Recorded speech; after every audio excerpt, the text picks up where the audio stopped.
1996. Comenzamos en la universidad. Éramos amigos, nos conocíamos ahí en Segovia, junto con otros dos compañeros más que se llaman Rodrigo y Arcadio. Y empezamos editando fanzines, y luego poco a poco fue evolucionando a unos libritos de 10 por 15, grapados, que publicábamos a gente conocida. El único requisito era conocida por nosotros, ¿no? Que iban acompañados los textos con ilustraciones, con dibujos, fotografías. Sí, fue un proceso lento.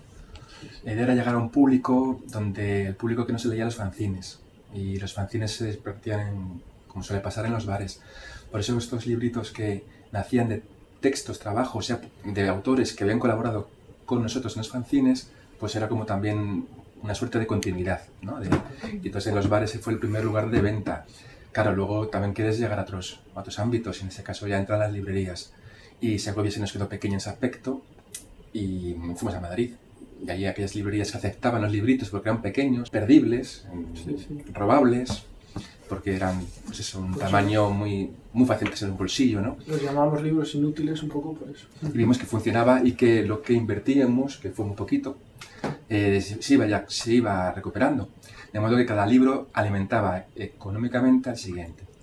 Y se fue así. Hacíamos tiradas de 500 ejemplares, luego empezamos a 800, llegamos a 1000. La función del editor ha cambiado muy poco con respecto a los últimos 2-3 siglos. Si bien al principio eran los impresores, los propios editores, y libreros también eran editores. Yo creo que un editor es un lector para empezar, pero un lector también de discursos que circulan por la ciudad, ¿no? Donde uno vive, donde uno se encuentra.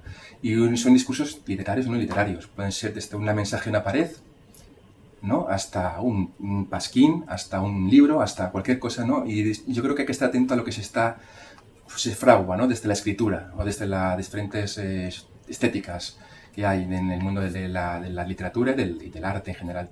No es una opinión lo que hay que tener, yo creo, es una sensibilidad lo que hay que captar. Nosotros somos primero lectores, ¿no? Y pensamos que habrá un grupo de gente, unas personas, una comunidad de lectores afines a nuestros gustos o a nuestra forma de ver cómo es el mundo. Encontrar, como dice Carlos, un discurso propio y encontrar una serie de textos que vayan en coherencia con ese discurso que tú estás defendiendo literario, el catálogo, lo que tú estás mostrando. Y el editor lo que tiene que limitarse es hacer un trabajo silencioso, callado. Lo importante son los autores, lo importante son los textos. Es un protocolo no establecido, tácito más bien, entre nosotros. Y por un lado, por ejemplo, en esta página web no viene un apartado que diga nada sobre manuscritos. Por otro lado, nuestra experiencia hasta ahora nos dice que hemos de buscar nosotros. Llega a puntos de que se pierde las formas. Es curioso, ¿no? Que te manda un email diciendo, ahí va eso. Sí. Punto. ¿Cómo no me habéis contestado. Sí. Hace 2 semanas que lo he enviado y no me habéis contestado.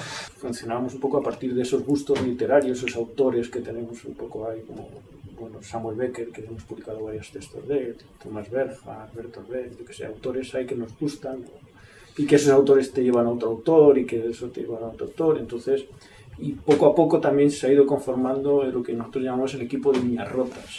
Comprobaréis en los libros que tenemos aquí, cada cubierta es distinta. No tenemos un sello, una marca editorial, una marca empresarial que nos identifique, sino que lo que hacemos es que cada cubierta se la encargamos a un artista. Es un baremo, es decir, este libro supuso esta acogida tan buena de este libro nos supuso una confianza, ¿no? en nuestra labor, por ejemplo. Otra razón es el esfuerzo que has hecho por un libro. Pues el publicar este libro de Ciencias Escogidas de Rodrigo García nos supuso un gran esfuerzo. Un libro de Samuel Beckett, digamos, que estaba agotado, no estaba inédito en castellano. Una obra de teatro muy extraña de Robert Panget, traducida al irlandés por Beckett y traducida al castellano por Miriam Martínez Laje. Digamos que fue un libro trilingüe, ¿verdad? Fue otra apuesta que tuvimos importante, pero sobre todo que nos puso en contacto con Ediciones del Minuit, ¿no? Con la hija de Jerome Landon, y para darnos los derechos. Esta es de la Casa de la Fuerza, por un motivo objetivo.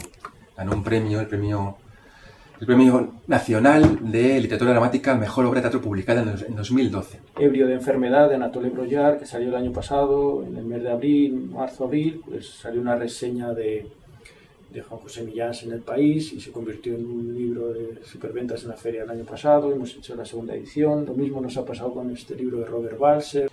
Es un oficio arriesgado en tanto que tienes que trabajar para nada muchas veces y por otro lado porque es una educación la que tienes que, una educación que viene desde...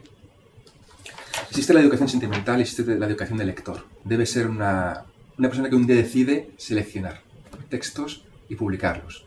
Y eso es un oficio, eso es vas poco a poco. Nosotros hemos aprendido poco a poco. Tal vez a lo mejor sí que había algunas parcelas que habría que enseñar, yo sé, a lo mejor lo del derecho de autor, propiedad. Los editores, como se está creando ahora la idea del editor, en España sobre todo, que está pasando con las editoriales independientes y demás, es la figura del editor único. Una única persona que es el que lleva toda la editorial. Esa idea que teníamos romántica de una editorial grande donde trabajan varias personas, como surgió en los años 60, 70, 80, pues eso prácticamente está desapareciendo. Y lo que hace ese editor único es, él no realiza muchas las funciones, sino que las contrata fuera. No sé si Mario está de acuerdo en esto conmigo, de que el editor es una figura política. Política en tanto, bueno, está interviniendo en lo público con sus libros. Cuando uno habla del libro electrónico también tiene que pensar en otras cosas, como por ejemplo, en quién está detrás de esos libros electrónicos, qué plataformas son las que venden esos libros electrónicos, qué intereses económicos hay en ello, qué intereses digamos, de conquista de otros espacios hay en ellos, ¿no? Es la forma de leer que está cambiando. Está cambiando. Ahora mismo es muy difícil. Yo leo menos que antes, digamos, me cuesta leer más que antes, mejor dicho, no es que lea menos, me cuesta leer más que antes, personalmente. Me distraigo más que antes leyendo. Parece que necesito tener ventanas abiertas, no ventanas como de un edificio, pero sí como diferentes, como, ¿no? Necesito como tener como muchas cosas a la vez. Y un libro es un libro, no te permite más que tener portada, contraportada y páginas. Ahora mismo estamos... digamos, aunando energía para llegar a que nuestros libros también se difundan por Latinoamérica y que trabajando con distribuidoras se habla mucho de los mercados, ¿no? Hasta qué punto las editoriales españolas están colonizando aquello o viceversa, ¿no? Hasta qué punto yo creo que dentro la palabra diálogo y conversación me interesa mucho en el mundo de la edición.